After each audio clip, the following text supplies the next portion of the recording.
Hi,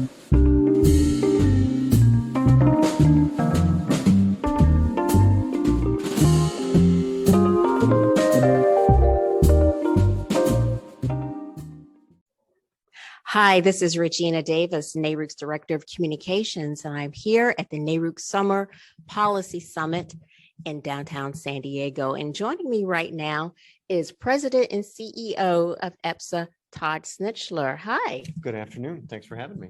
So how are you doing today? We are doing great. It's day 3 of the conference, and there's been a lot of activity that's already been covered and more yet to come. So tell us a little bit about EPSA, because you are once again a sponsor of the NARUC conference. So tell us what EPSA is all about. Sure. The Electric Power Supply Association is the only national trade association that represents independent power producers across all the restructured markets in the country. So from California to Texas to the Northeast to New York to the Mid-Atlantic states and even some in the Midwest, our members own all types of resources from coal to natural gas to nuclear to hydro to renewables and battery storage. They have assets in all those markets, and they operate in wholesale power markets where they sell power into the market at the lowest possible price. They don't have captive customers. So it's not the traditional utility model. And in the end, they have shifted risk from captive customers to their investors and shareholders. So we're a little bit different than our utility cousins or public power or the rural co-ops. Right. That is a bit different now. How long have you been with EPSA? I have been at EPSA for a little more than 3 years. I'm in my 4th year now. So I had done some work for these folks before, after I left the public sector and then went back into the private sector. And then long story short, I ended up here just over 3 years ago and have been through the pandemic, but we're sort of back to normal and happy to be here.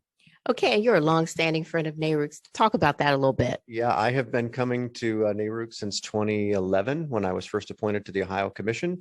I was telling someone earlier today about the same 1,000 people are at a lot of these events. They just move around in different companies and different places, but we have been regular attenders both as a commissioner and then when I was at my prior role, and certainly now that I'm here at EPSA, we find these educational conferences to provide a lot of value both for our members, for the organization, and really for the opportunity to interact with a lot of folks in one location as opposed to try to have to chase everybody down that you want to talk to across the country. These convening opportunities are almost without value, that you can't put a price on the value. They're that important. Okay. And so what else do you get out of a NARUC conference? Why do you think it's important for people to attend? Well, selfishly, if you go to the right NARUC conference, you get your continuing legal education. And so that's always a nice feature. But you do a number of things here. One, it's the best opportunity to hear what's going on in 50 or more different jurisdictions in one setting.